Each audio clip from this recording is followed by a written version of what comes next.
Good morning, welcome to today's RC chat. Now, obviously, apologies for being late this morning. The kids stayed over at Granny's last night, and frankly, I was up working late here in the office on the FMS Edge 540, and she's pretty much ready to go, bar a couple of electronics, etc, etc. Hence, I had a bit of a lie in this morning. Anyway, on to today's topics. We have the FMS Edge 540 has been built. The Clouds has also been bought as well. I'll show that on the screen in a moment. And also the HUBOSD is on sale too. So, just 3 topics for today. And like I said, as you may already know, there are no edits in here, so I'll leave all my fuck ups in. Right, FMS build. Now, there are a couple of things which I didn't like about this model, and do note I will do a build overview episode. So rather than doing a step-by-step build episode, I decided that, hey, let's just get it built, and then we'll do a build overview episode, and I'll highlight the things which I like about the kit, and I'll also highlight the things which I don't like about the kit. And unfortunately, there are a few things which I don't like about the kit, and I'll probably focus upon those because I'm sure many of other people will do reviews on this model, and what we really want, what I would want to know if I was in your shoes, is what bits are going to be tricky. Now, there are only a few little minor points, and we are going to go through those right now. So the first one is that in the actual wings themselves, it came with these little plastic boxes. Do I have? Yeah, I do have a photo of these. Let me just put this on the screen for you, so you can see what I mean. Is that we get these little plastic boxes. Now, I tried 4 different servos. You can see there's 4 different servos there. We got a 238, a 939, and a 329, and also the little Tower Pro servos. None of them would fit the boxes which were provided, so I was kind of stumped. Then, where's the next photo, which is starting to appear on the wrong screen? So I decided I'd go for the biggest servo which I've got, which was a 329 servo. So that's got 3.8 kilograms of torque in it. And yeah, and that was like the biggest servo to go in there. But, oh, actually, that's a slightly different one, I think. Let me just quickly move on a photo. There's the box, which was a very good idea, and I'm sure if you bought the suggested servos, they would fit fine, but none of the servos I had would fit. So what I ended up doing is that. So I got the biggest servo which I had, which was, I'm pretty sure it was the 329 Corona servos, and then I was thinking about, well, how can I make sure that it stays put in there? And I was thinking about designing and 3D printing a little plastic tray for it to sit in. That would have been perfectly viable, and then gluing the tray into the hole. But I still can't find my calipers, so I went with the crude yet extremely effective approach. Now, the best image to show you this, so we've seen that on there with the balsa pieces around the outside, is that's what I made. Just out of some balsa wood. So we've got a piece which fitted in the top. We've got an extra piece in there which was to ensure the servo doesn't move against the foam. So we put another piece in there, a bigger piece down the bottom, and then a little block in there as well. And where's the finished result? Which is that one there. So that's what I ended up doing in the wing, and that's the finished product. Yeah, I used dirty hot glue. After the glue tests yesterday, is that I then decided that, well, hot glue's not bad, and instead of waiting for the goop glue to dry, I could get this in very, very quickly. And to be frankly honest, I used hot glue, which worked exceptionally well. And I mean really, really well indeed. So that's in there really nice and tight now, nice and snug fit. And then because I'm super paranoid, I then put some glass reinforced tape down on top as well, because that servo, I don't know if you can see that on there. Let me just grab another photo so you can see the size of the control horn.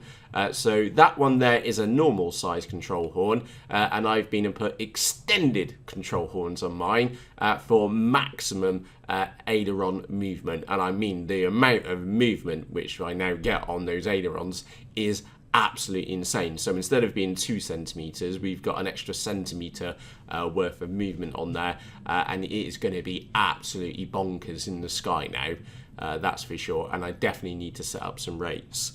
So where's the finished article? There's the finished article on there, and I've then also been and put some white packaging tape over the top. So again, I've treated this model as my own. And I know they sent it for review, etc., etc. But I genuinely have treated this model as being my own model, and I've gone to the lengths where I would personally feel happy. Hence why I've used balsa in there to hold the servo in place. Then I've put glass tape in on top. Then I've put white packaging over on top of that, so that at least in the sky the servo isn't so obvious on the underside of the wing, just for aesthetic appeal.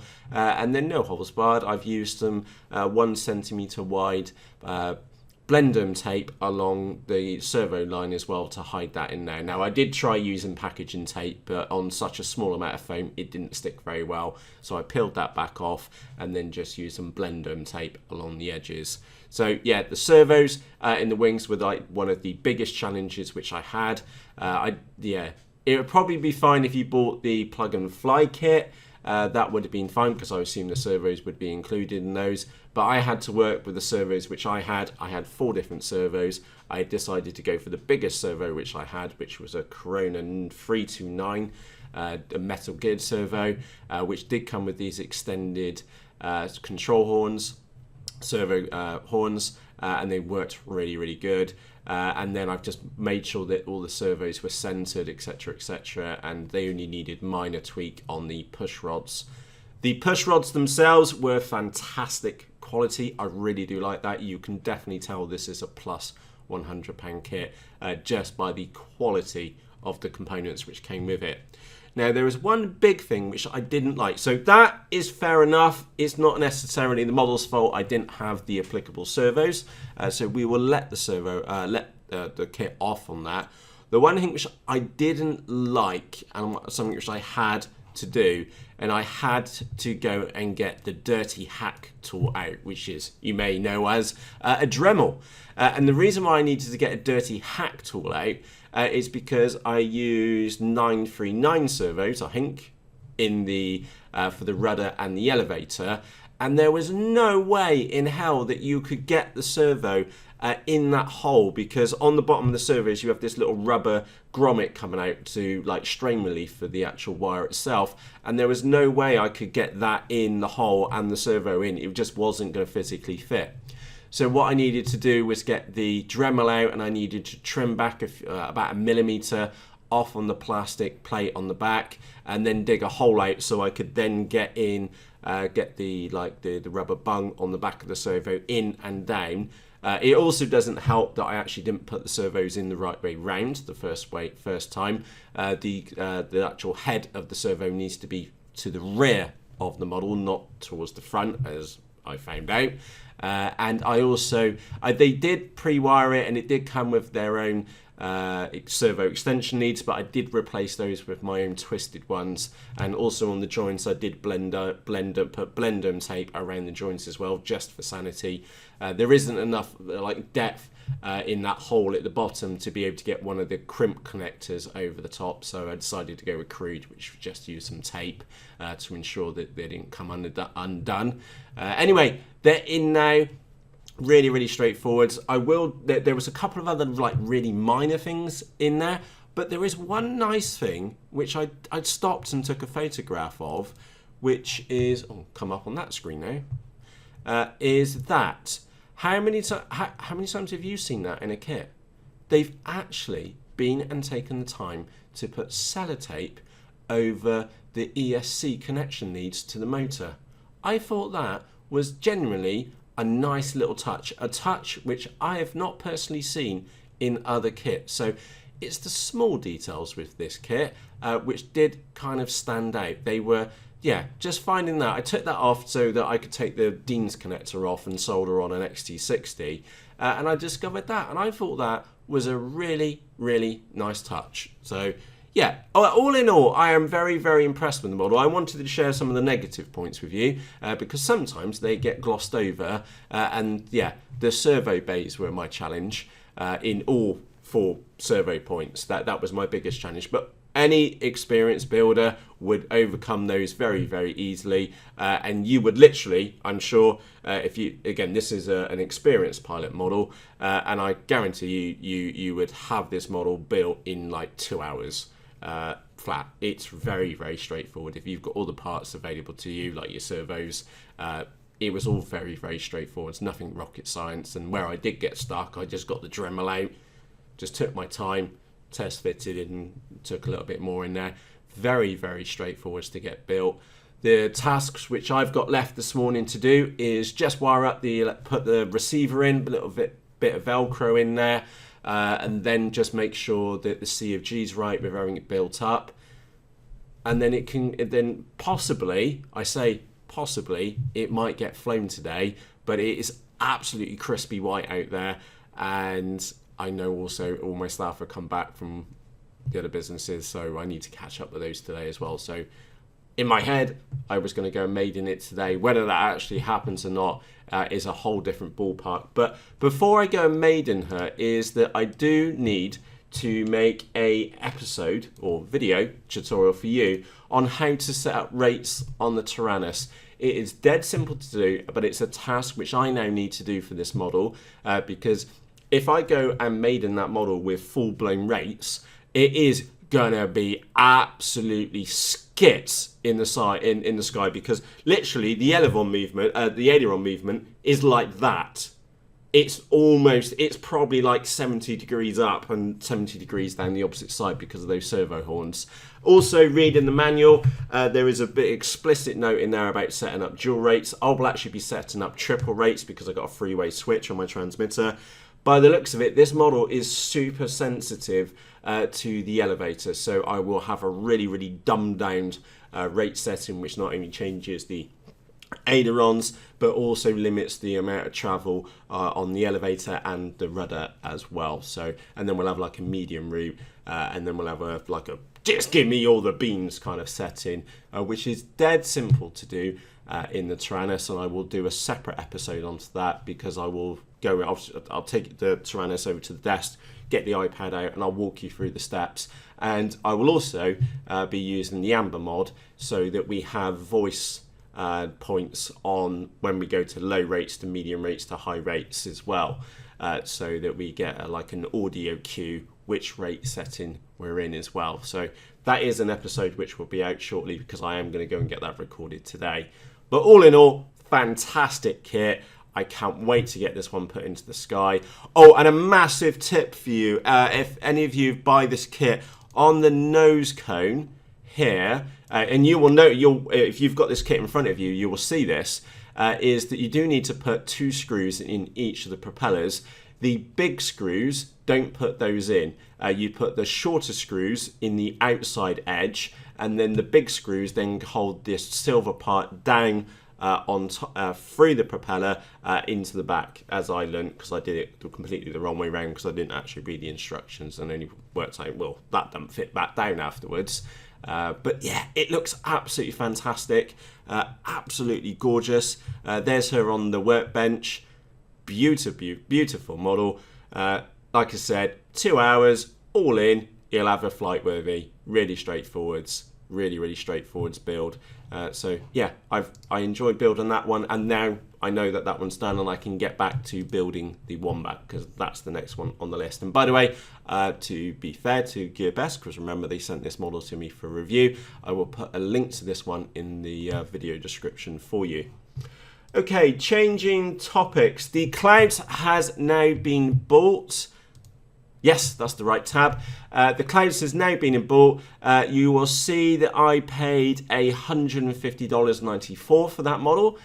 Some of you may think, well, Matt, that model's actually $189.99 or something like that. That is correct.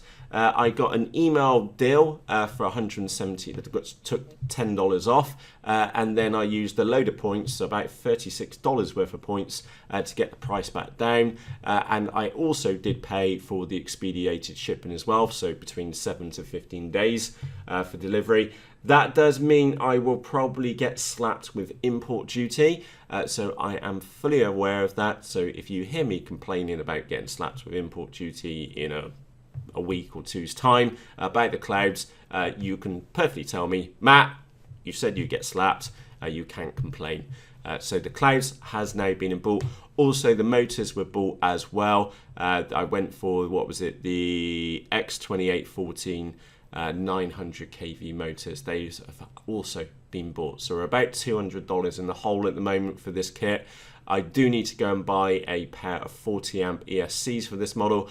I've also been and checked my propellers box. I have 11x5 props, but we really need 11x7 props, so I need to go and buy a pair of propellers for that. Servos I'm kind of alright for at the moment, but I will go and grab some 329s, 328s and 939 Corona servos today as well. I'll buy a pair of each of those, genuinely because I'm not entirely sure what kind of servos will fit in here.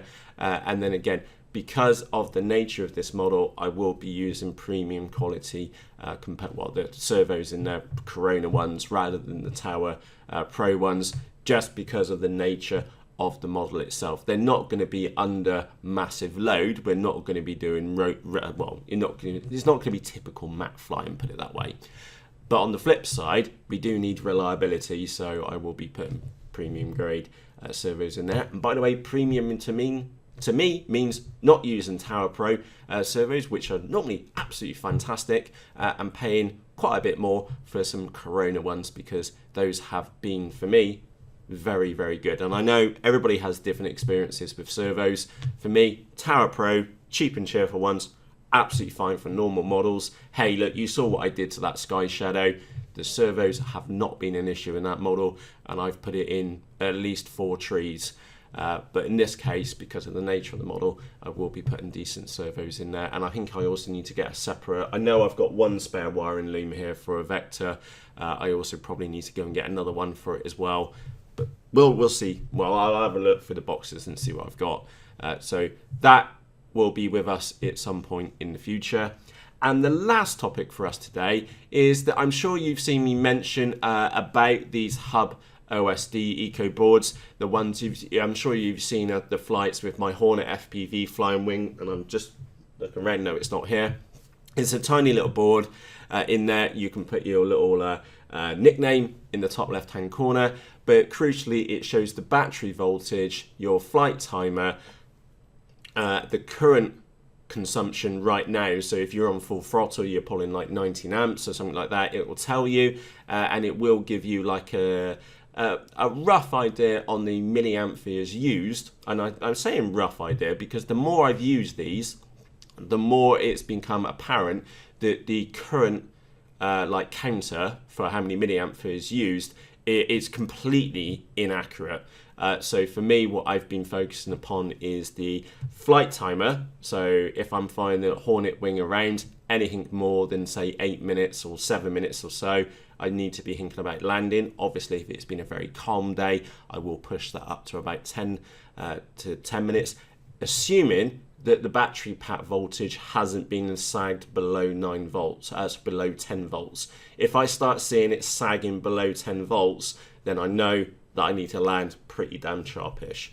Brilliant little boards, really, really simple to set up. But one thing which I would say is that you do need moderately good soldering skills, because some of those pads are a little bit small. But if you put that to one side, really, really cool little boards. I've got 3 of them here already with me. No, 4 of them here with me already, because there's another one in the post on the way to me. And I will be doing a little like overview episode to these. And the reason why I mention them is because they're on sale at the moment for $14. So I will put a link to those in the video description for you. So that's today's RC Coffee Chat. Let's pause for a moment to enjoy a cuppa. Today's topics were: the FMS Edge 540 is built. It looks absolutely amazeballs. That has to go down for the most visually attractive model, which I have in my fleet right now. I genuinely cannot wait to go out and take it flying. But work's already started to kick up this morning, so I do need to go and do some work today. How long that goes on for, I genuinely don't know. So whether we get a maiden today or not, I do not know, but I will keep you updated in the Faceballs group. That now will spur on and at least one more episode, 2 more episodes. We have a build overview episode where I will go into the nitty gritty of the different things which I like about the model and the things which I don't like about the model, so that you know what to look out for when your kit arrives. And we'll have a build overview, we'll have a maiden, probably a spank around flight as well. So we've got like another 3 episodes to come out on that model. And we also have setting up the rate switch on the Tyrannus, which Neil, I know you were asking for, so I will get that one recorded up today. Oh, and there's also a massive tip, one of the major tips in that won't actually be setting up the rates. It will be me making the point that if you imagine you've got the transmitter in your hand here, is that any special switches like that you'd put on the left hand side of the transmitter.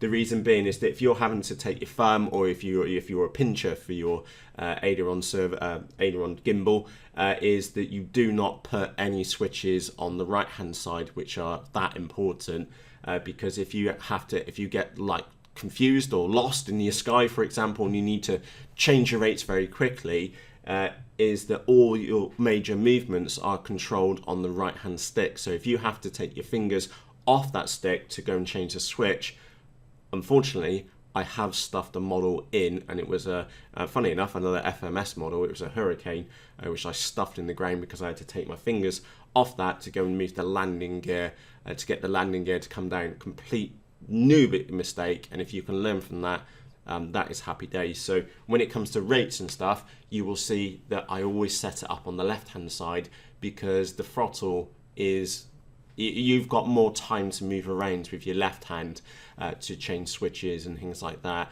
It's not flight critical like your right hand is. And again, I'm assuming that you're flying mode 2. Obviously, if you're a mode 1 flyer, then you would want your switches on the right hand side, if that makes any sense.